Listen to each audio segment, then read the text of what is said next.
You load 16 tons, and what do you get? Another day older and deeper in debt? St. Peter, don't you call me, 'cause I can't go. I owe my soul to the company store. Well, I have got the data you're looking for. Broadcast straight from the most reliably biased source on the Matrix. This is the Shadowcasters Network, and your host is not your run-of-the-mill culture vulture. Oh no, I am Opti, shamanic stranger seeking sources of spiritual sustenance and straight shooting so you could say, so-ka. This is a big one. 2011 was where everything changed and nothing was the same afterwards. Imagine you were a fish. A little orange clownfish with white stripes. And in 2010, you lived in a small bowl in some fragger's bedroom. Boring, normal life. Now, imagine that in 2011, someone turned your fishbowl upside down, and imagine that as you watched your surroundings flip around, you began to transform into a glowing, magical purple dolphin that could talk. Now imagine that someone dumped you and your fishbowl into the ocean. You see how different that would be? Now imagine that the ocean is made of radioactive red soy Kool-Aid, and you're getting close to understanding the year of chaos. Are you scanning this? Earlier in the year, something odd started happening with the babies. Now, before 2011, some kids were born different than other kids. I mean, there's always been a little bit of genetic variance, sure. And some kids happen to be taller or more fit or more traditionally beautiful than some of the others. Unfair, but true. But in January of 2011, there were kids that were born that were a lot different. Like some kids popped out of slots with pointy ears and ridiculous, almost poetic features. And some other kids were way too short, but hardy as frag, and some came out with full beards. What? That's what I heard. Anyway, the sticking point for lots of folks was what people started to call these kids. Newsweek magazine was the first to label them as elves and dwarfs. Sort of like, well, no, exactly like, they were used to reading about in a book and watching on the vids. Loads of parents resented people calling their kids names from mythological fiction or Lord of the Rings, while others embraced it and said that everyone else was living in denial. The media and scientists met halfway. They acknowledged that something happened, but gave it a scientific name, UGE, Unexplained Genetic Expression. It's not really a phrase that we use much anymore. But for the next few years after 2011, huge babies messed with everybody's way of looking at the world. Some people just couldn't handle having an elf or a dwarf for a kid and gave them away, abandoned them, or in far too many cases had them stolen. Just as the huge babies were started popping out, something bizarre happened in Australia.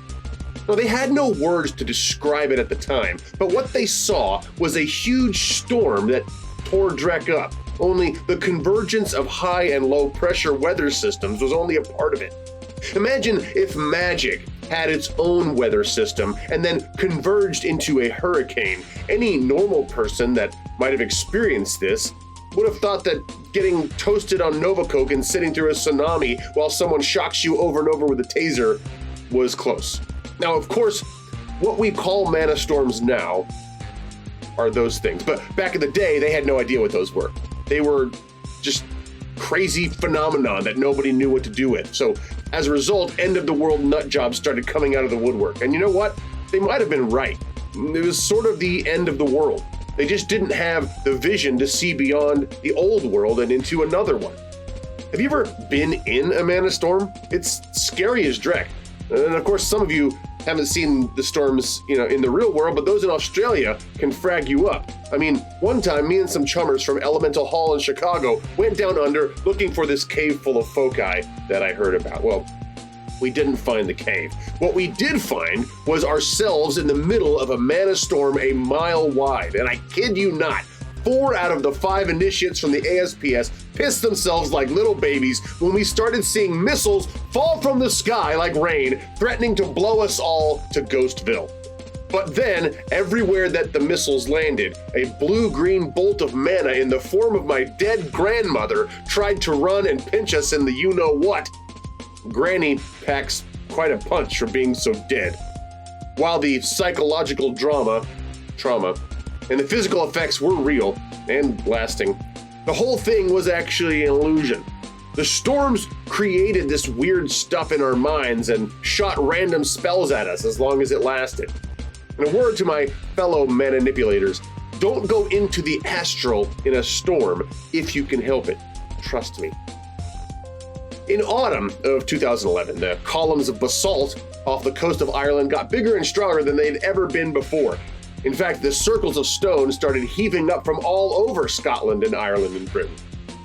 In October, while the rest of the US was celebrating Halloween, those chumps in Salem were doing their annual Samhain ritual.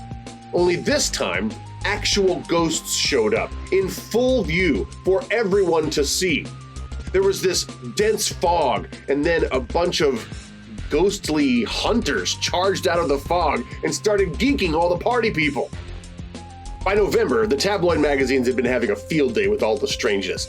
For a while there, they were selling more than the respectable newspapers, which actually isn't that surprising since print was already on its way out by then.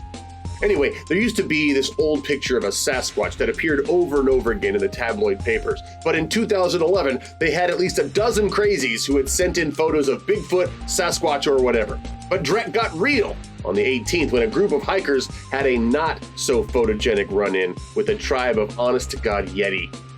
Now, if that seems like a lot to happen all in one year, it sure as frag was. But December just got more.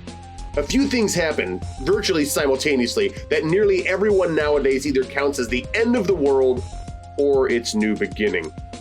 Remember that Canada and the US had put all of the Native Americans in concentration camps. Well, there was this really big one in Abilene, Texas.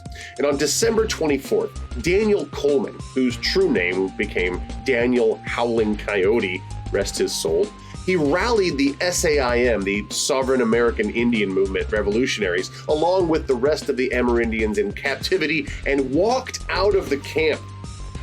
Walked, listeners. That isn't to say that guards didn't try to stop him. They were firing everything they had, but the bullets or rocks or whatever else they threw at the escapees just harmlessly fell away every time they got close to someone, because of what they reported as glowing energy surrounding the escapees.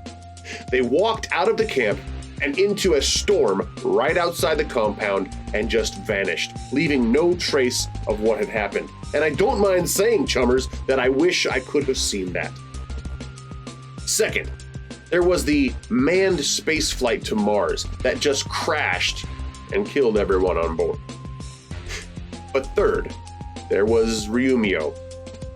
So these cats were riding a bullet train in Japan, and a few hundred folk were minding their own business when some kid looks out the windows, and what does she see? Well, her and everyone else on the train sees a dragon.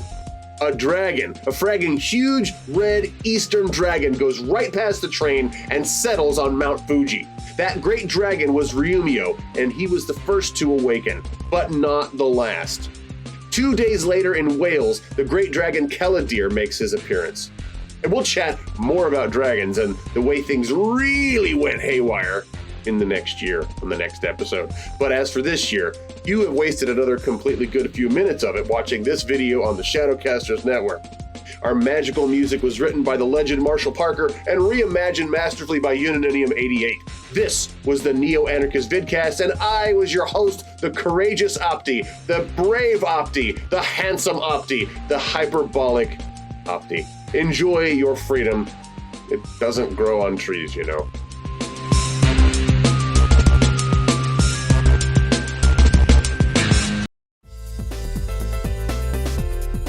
If you're watching this means that you are one of the chosen folks, one of Opti's chosen people. Unfortunately, that's less like being chosen to receive gifts and love and long life, and more like being chosen to do the dishes after a hard day's work, but our burden is the blessing of others. In closing, I want to give a handsome load of thanks to our Patreon supporters for making the vidcast possible. Words may not be able to thank you, but hopefully the continuing data dumps and sweet smiles will be something. Why don't y'all stop by the Shadowrun Community Network Discord server and hang out? The illustrious audio illumination was written by the venerable Marshall Parker and reimagined masterfully by Unaninium 88, and the graphic design that frames my farcical face is by Taryn Davis and Errantry Designs. If you want to support the process and making of our show, head to patreon.com/Neo-Anarchist Podcast and throw some money at us so we can continue to throw our lives, in the form of words, at you. Pick up a hat or a shirt or a sticker while you're at it. It really does help us continue to do the stuff we love. As a final shout out, my little bitty company called Fragging Unicorns Games that myself and Mr. Johnson and Palmer and a bunch of other Shadowrun folk have put together is doing well, and our newest game, Subversion, is on Kickstarter right now. Subversion is a game of community and rebellion in the cyberpunk fantasy city of Neo-Babylon. Right now it's over 460% funded, thanks to people like you, but there's only about a week left and some sweet stretch goals to get to, so throw monies at it if you can. I look forward to seeing you all next time, Little Crows.